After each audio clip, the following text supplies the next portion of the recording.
Hey, what's up, guys? It's Sean Greenway with Brand Lift Marketing. This is the Tamra Wade Show. She couldn't be with us today, but I got my boy Chris back again with me, VIP of marketing. VIP, I like that. VIP. That's better than Not VP. VP, VIP. I'm the VIP. So he gets calls and says, is this the vice president? Yes, it is. Right? That's right. So we got the vice president of marketing here at the Tamra Wade Team, the Remax True side. We wanted to talk today a little bit more in depth. I know the last time we met, we went over the builder side and marketing. So one of the things that I enjoy and you do as well is numbers. Mm-hmm. So, a lot of builders, just like a lot of industries, they think they got it, they're on their own, and a lot of them do well with what they're doing. Yeah. Do you have any case studies on which you've been able to turn a builder around or improve his business, or any kind of examples that you can talk about? Yeah, I mean, one of the things, and I think, on the last show that you and I were together on, we had talked about how we let a builder do what they love to do, which is build the homes. We help handle all the details. And in us doing that, it helps them to be able to grow because they know they have trusted professionals on their side. And we had one builder. He's been in the market for a long time, but they were just building 10, 15 homes a year on a pretty regular basis. Yeah. Finding little piece of land here, put up a few homes, little piece of land there, put up a few homes. And when we came alongside them to help them, keep that rolling. Yeah. But what that actually enabled them to do is to grow. Yeah. And this year, as we're looking at it, I think that they're on track to close more than 100 homes this year because of the expertise in the sales and marketing that we've been able to bring to them. Wow. And just the pressure that it relieves off of them as they grow. Yeah. Has been tremendous for them, and they're one of our absolute favorite people, to sit down and talk with. I don't think people realize how much time, effort, and energy it does take to market and try to get things out there. I mean, we've got a whole agency that does that, and it's tough just being the agency doing that. I can't even imagine a builder sitting there think that they're going to try to find time for the social side, making the flyers, making the signs, getting all and then the other side that I don't even know about, like having to go to the legal stuff, the courthouse, get this permit, do that, get pushed out on this. The weather comes along, push things off for a month. When I used to be a lender, those are some big things in the wintertime. I'm like, please don't let the snowstorm come. Yeah. And the builder has to worry about all of that stuff. The last thing that's on their plate sometimes is the marketing. And, there's a lot of things that we can't control. In this industry, we can't control if there's a snowstorm or if there's a hurricane or if we get 3 weeks of rain, we get flood. Yeah. We could use it right now, by the way. I know. We can't control a lot, but what we can do is when some of those things happen and when it kind of upsets the market as it would, what we have the chance to do is be that calming force because there are very few people out there that know the market better than we do. In a past life, one of the things that I had the chance to do was every single day, my job was to study and to know this market. Yeah. And so I would say, well, I'm going to go up to Cumming today, or I'm going to go down to McDonough today, and I'm going to study what every single builder is doing in there. What product are they building? What are they selling their things for at a base price versus a transactional price? What do their features look like? And because we know that information, we can advise a builder in a way that maybe a regular real estate agent couldn't do. Right. Because they don't have the depth of knowledge in that market. Yeah. And that's one of those things that, again, it helps someone to be able to grow because when they go and look at a particular land position, and when you're doing that, a lot of times you're having to think out a year, 2 years, what's the market going to look like then? Yeah. And so when you have a team that knows how to look at the current landscape and can also look at what the future landscape will be, it allows you to make smart choices, smart investments, and very rarely do we see a big miss out there? Yeah. Because of all the tools that we have, at our fingertips. Yeah. Having that long play game is important because whether it's a builder, an agent, anybody, everybody's concerned about money now, and we have to because you got to live, right? That's right. But being a builder has definitely got to be a long play game, which what you said just leads me into our next thing, which is the actual market compression. Because if you're not laying out the long term, because of what we were talking about earlier off camera about the market compression.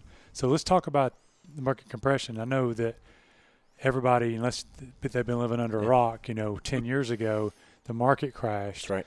And that's why, a year, 2 years, even today, years after that, you can ride around and still find these abandoned subdivisions with the pipes sticking out of the ground. Pipe farms. Yep, pipe farms. And you could pick them up. I mean, even guys like us, get a buddy, you can probably buy one of those and then go for it. And you can sell at decent prices. But explain to me again so that they know, in layman's terms, is what that means nowadays with this compression. And because of that, how important it is then for you guys to be able to show somebody this is why you want to build over here instead of over here. Sure. So, back when the Great Recession, happened, 2007 to 2012, a lot of people, had some great land positions, but they were not able to hold on to them because they couldn't move any product. They couldn't sell any homes. And so they ended up having to sell those back to the bank, and they lost them. Well, along the line, there were a lot of builders that came along in about 2012, 2013, and they started buying up those distressed land positions. And so they were able to pick up some great assets at a really cheap price. So what that led to was lower home prices. Okay? Well, this is 2019 now. We're talking, 7, 8, 9 years later, and that land that they bought up at a great price, and we've cycled through it. Exactly. It's gone. The great stuff has been bought. Yeah. Those prices that they were able to offer because their land price was so cheap, it's gone. Yeah. And so now the floor of the market is now coming up. New construction prices are coming up. One, because we're in a great market, and when you're in a great market, prices go higher. But also because those land positions are now gone, and the cost of replacement for that land is now higher. Yeah. And so now when they go to buy their next land position, it's no longer, $250,000. It might be $350,000 for that same land position, which translates to higher home costs. Yep. That coupled with, higher labor costs, with our trades, we have to be much more competitive, which means we're having to pay a little bit more at times to get good quality work. And so that's leading to higher home costs and material costs. But we're also seeing the opposite effect on the high end of the market. So the floor is coming up, but we're seeing the ceiling come down. Now, we'll always have a premium market. We'll always have a luxury market. Sure. I say that you've got savers out there that are on your lower end of the market, and then you have indulgers on the higher end of the market. That's right. And we'll always have that. But in my time of studying the market here in Atlanta, I haven't seen this happen in a while, where the top end is becoming harder to sell, and so as a result, your builders are recognizing that, and they're saying, "Boy, we really need to focus more in the middle." And so you're seeing that compression. There's less being built up here at the top, or there's plans to build less at the top because builders recognize that. And so we're seeing the pricing coming up at the bottom and coming down at the top, and we're kind of sitting in the middle right now, probably between 200, 250, and up to 400,000. That's what I was going to ask you. So 200 to 400. So what do you consider the high end? I know everybody has different thoughts on that. Based on what y'all do, what is high end, the one that's kind of being pulled down?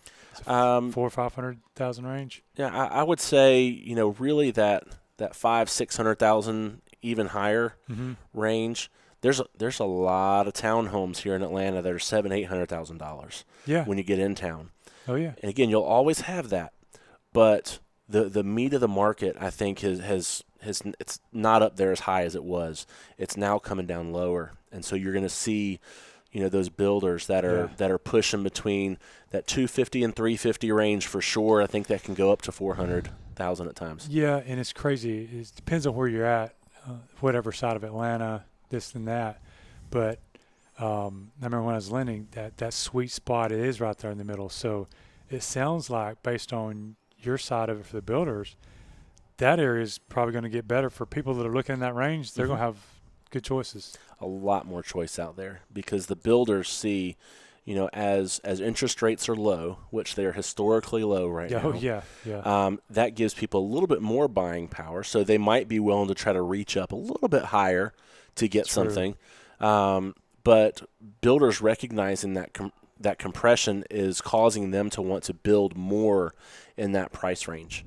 I was with one of the larger private builders here, and I was seeing that's where all of their new land positions are focused, is right there in that middle point. In the middle point. Mm-hmm. So even the ones that we won't say any names, even the builders out there that are right now hanging out in the top end world, you think over the next couple of years we might see them? They're absolutely targeting that middle market. Really? Because they, think about it this way. A lot of builders your big builders are either now acquiring the smaller entry-level builders, or they're starting one of their own because they recognize the importance of affordability. Yeah, they got to have two products. Yeah, basically. And so if you're stuck way out here on the top end, or way down here on the bottom end, you're going to miss a huge segment of that market. And so they're willing to say, look, let me go for that middle range. I still may go and invest in that entry-level market as well. But I'm going to get – there's many more buyers in that middle range than there are in the top range. And so you can move more product, and I think they're willing to invest there going forward. Yeah.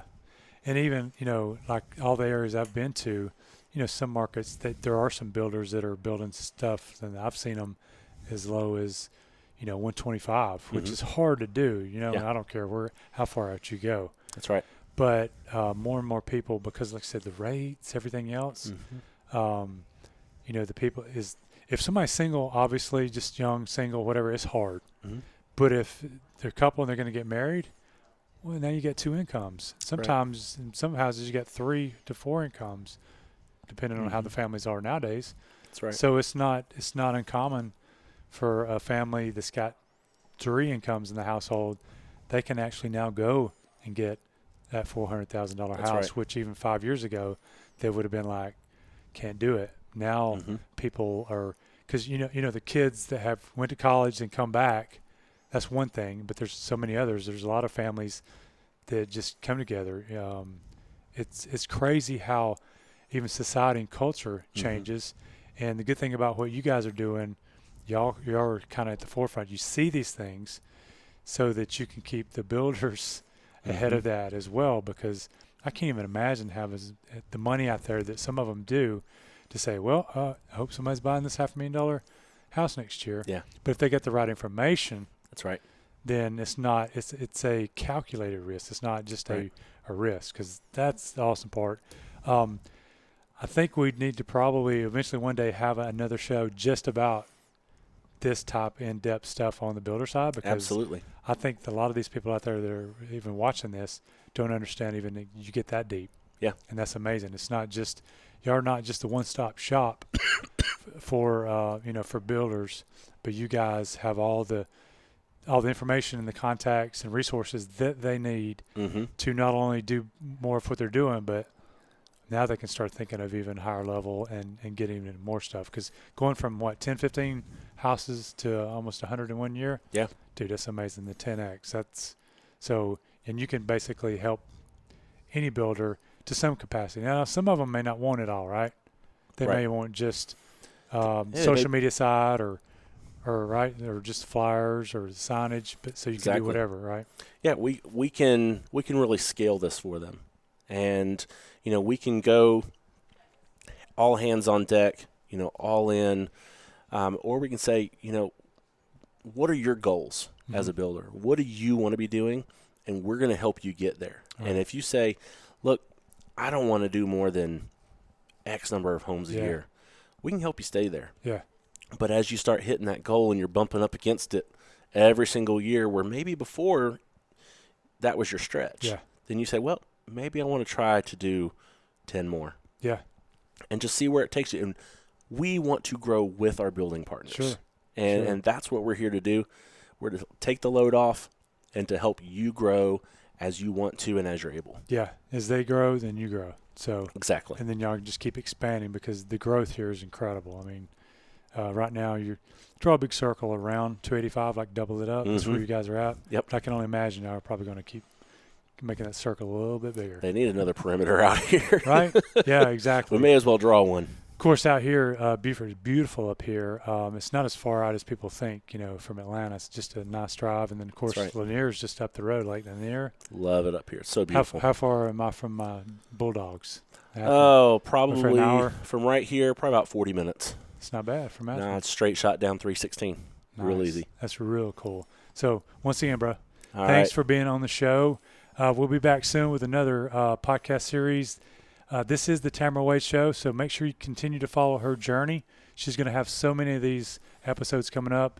Chris will be on a lot of them and probably hosting a lot of them. Yep. Gina Bradley, Derek Griffin, and they'll have other, I'm sure you guys will have builders, all kind of guests on the show. So thanks for tuning in, and as always, go kill it.